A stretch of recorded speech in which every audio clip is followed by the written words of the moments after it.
भाई मोहम्मद नजीम अब्बास, भाई मोहम्मद नजीम अब्बास।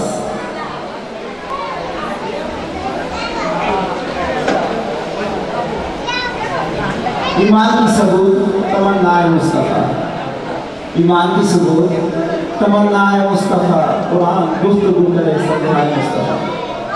ईमान की सबूत तमन्नाए मुस्तफ़ा, कुरान गुफ्तगू करे समझाए मुस्तफ़ा। मैं भी पड़ा हुआ था गुनाहों की घेर पर, इस गंदगी से मुझको उठाना है मुस्तफ़ा।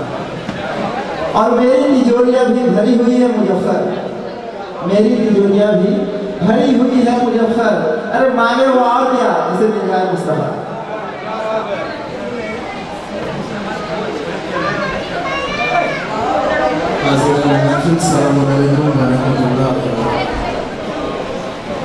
আপনাদের সবাইকে মিলাদুন নবী অনেক অনেক মুবারক। বিসমিল্লাহ। একটি কথা এবং একটি বক্তব্য আপনাদের সামনে পেশ করব ইনশাআল্লাহ। আপনারা শুনুন। আসসালামু আলাইকুম।